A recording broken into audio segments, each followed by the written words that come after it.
Good morning बच्चों। आज हम लोग हिंदी व्याकरण पार्ट 7 सर्वनाम पढ़ेंगे।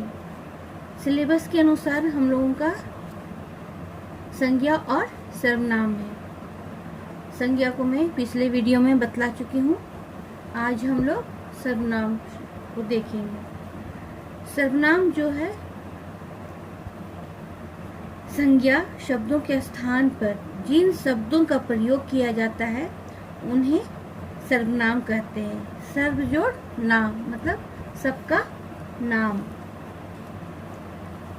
यहाँ पर हम लोग देखते हैं कि वे सभी शब्द जो किसी नाम मतलब संज्ञा के स्थान पर प्रयोग में लाए जाते हैं वे सर्वनाम कहलाते हैं। जैसे मैं, मुझे, मैंने, तुम, तुम्हें, तुमसे, तुम, मुझे, वह, उसने, उसको, उन्हें, वे, उन्होंने, उनसे आदि।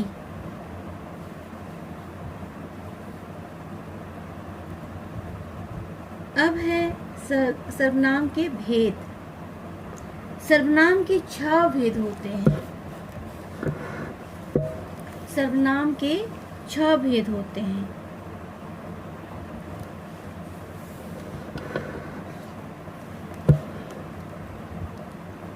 पुरुषवाचक सर्वनाम, निश्चयवाचक सर्वनाम, अनिश्चयवाचक सर्वनाम, संबंधवाचक सर्वनाम, प्रश्नवाचक सर्वनाम, निजवाचक सर्वनाम। पहला हम लोग देखेंगे पुरुषवाचक सर्वनाम। जो सर्वनाम शब्द बोलने वाले, सुनने वाले और जिसके विषय में बातचीत की जा रही है उनके लिए प्रयोग किए जाते हैं उन्हें पुरुषवाचक सर्वनाम कहते हैं। जैसे मैं, तुम, वह आदि। यहाँ पर देखिए आपके पाठ में दी गई है, मैं पत्र लिख रही हूँ, तुम कल कहाँ जा रहे थे, वह खेल रही है।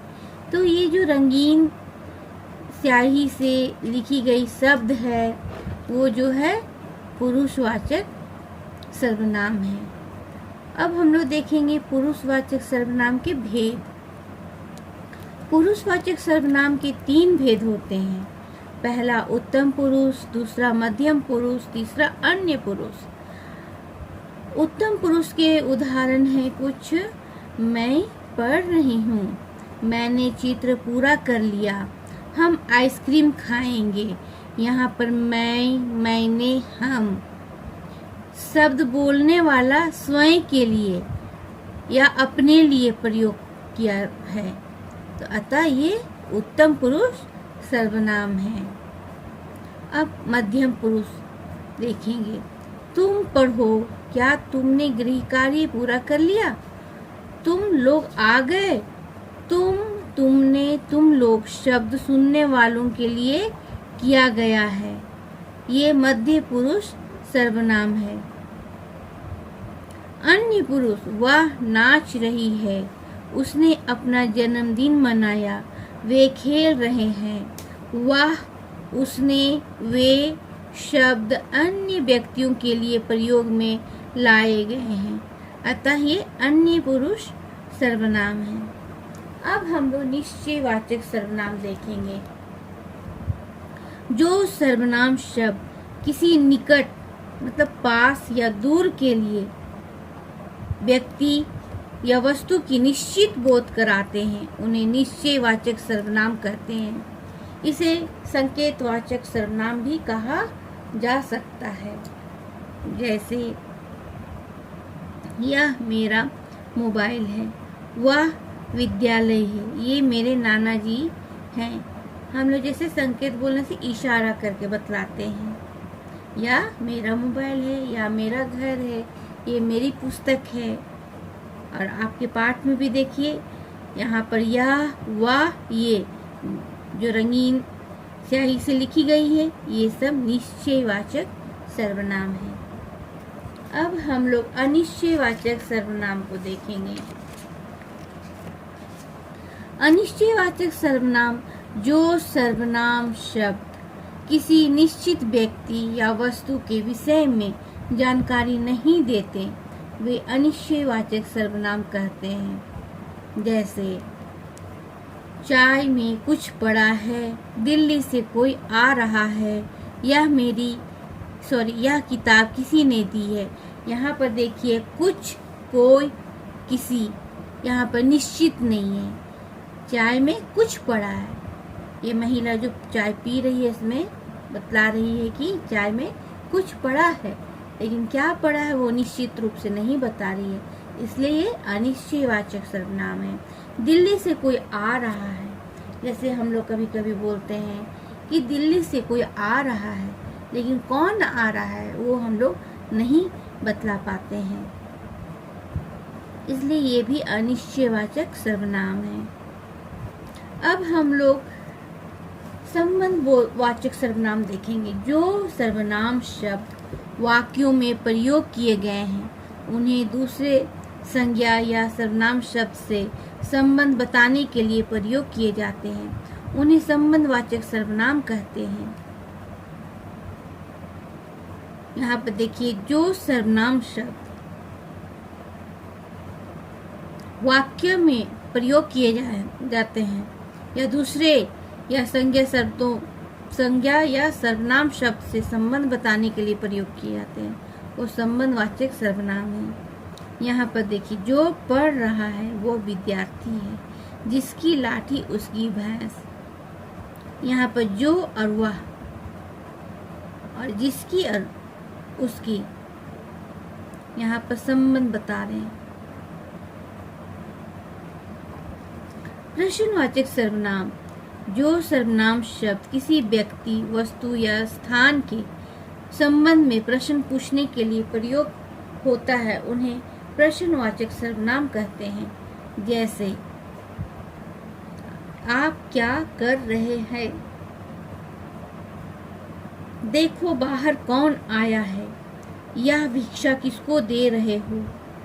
यहाँ पर क्या, कौन, किसको, ये प्रश्न होता है कि आप क्या कर रहे हैं या तुम कौन हो, बाहर कौन है, कौन किसको, ये जो है शब्द ये प्रश्नवाचक सर्वनाम है। अब हम लोग निश्चयवाचक सर्वनाम देखेंगे। जो सर्वनाम शब्द स्वयं अपने लिए प्रयोग किए जाते हैं वे निजवाचक सर्वनाम कहलाते हैं। जैसे तुम अपने आप चले जाओ, हमें अपना काम स्वयं करना चाहिए, वह खुद आया। यहाँ पर अपने आप, स्वयं, खुद, ये जो निजवाचक सर्वनाम है।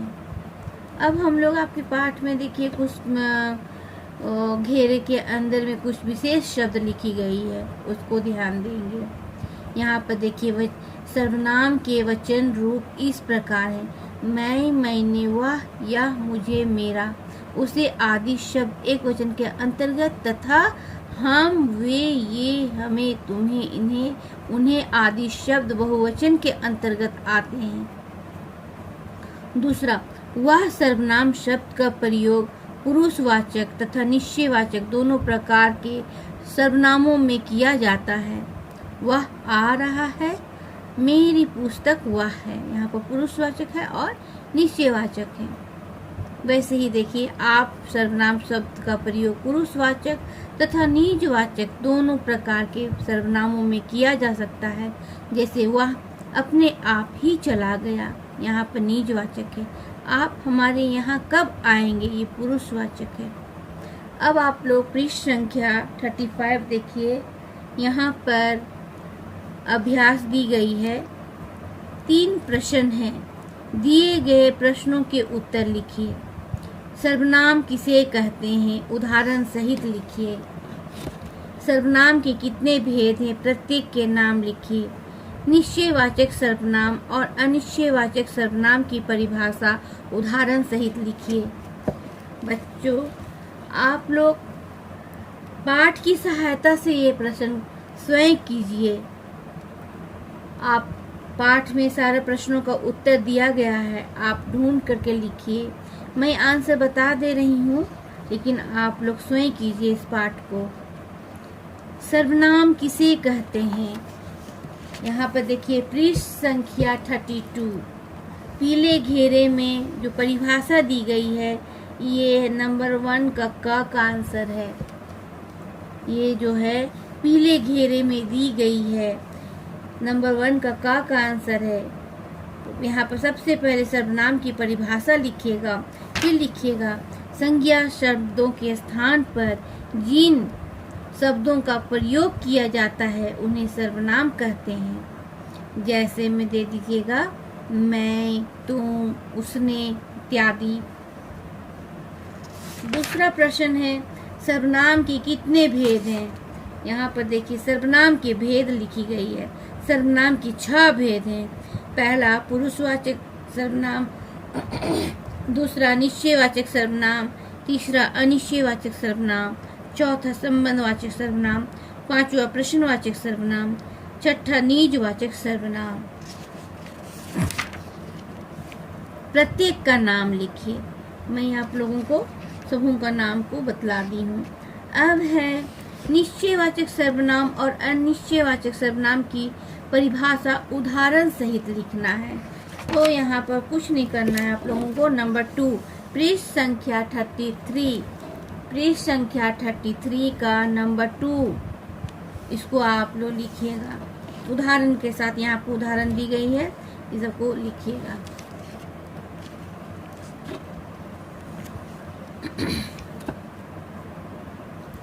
उचित सर्वनाम शब्द चुनकर खाली जगह भरिए। जैसे यहाँ पर देखिए डैश, यहाँ कूड़ा करकट ना डालें। सर्वनाम यहाँ पर लिखिएगा तुम यहाँ कूड़ा कर, या यहाँ पर लिखिएगा आप यहाँ कूड़ा करकट ना डालें। पास कितनी किताबें हैं। तुम्हारे यहाँ पर हो जाएगा तुम्हारे पास कितनी किताबें हैं। वहाँ तालाब में कुछ होगा, यहाँ पर कुछ मछलियाँ तैर रही हैं। दरवाजे पर कौन आया है। अब है डैश और डैश बाजार चलोगे।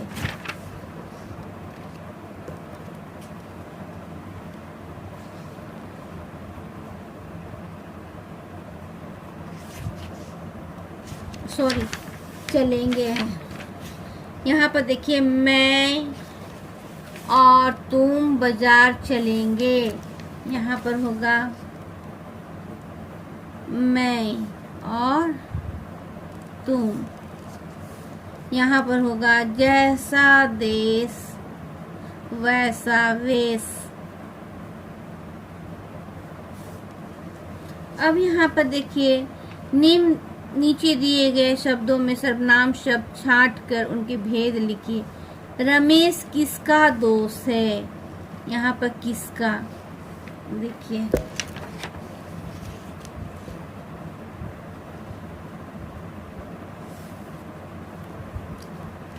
सर्वनाम शब्द को छांटना है। यहाँ पे देखिए किसका, कोई, उसकी, या, मैं, वाह, ये सर्वनाम शब्द। अब भेद बताना है। रमेश किसका दोस्त है। यहाँ पर प्रश्न पूछा गया है कि रमेश किसका दोस्त है, तो ये हो गया प्रश्नवाचक।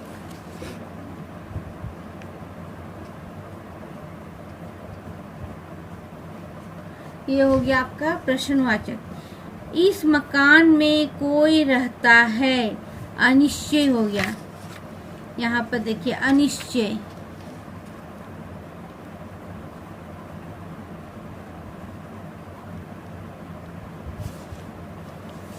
जिसकी लाठी उसकी भैंस,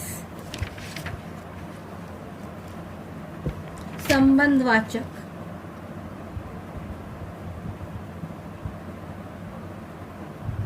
संबंधवाचक।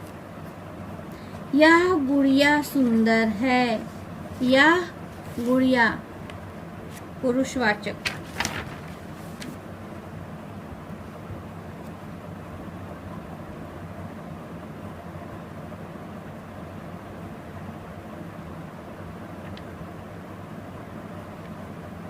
या हम लोग इसको निजवाचक भी, निश्चयवाचक भी बोल सकते हैं। या गुड़िया सुंदर है।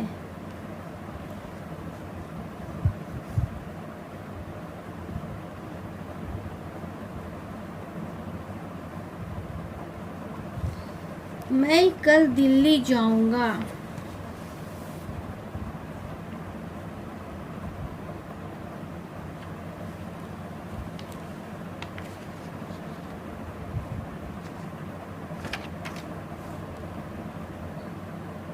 पुरुषवाचक है।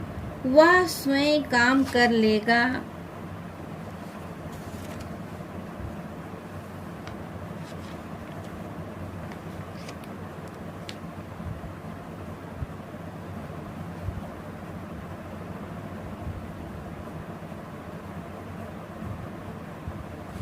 निजवाचक।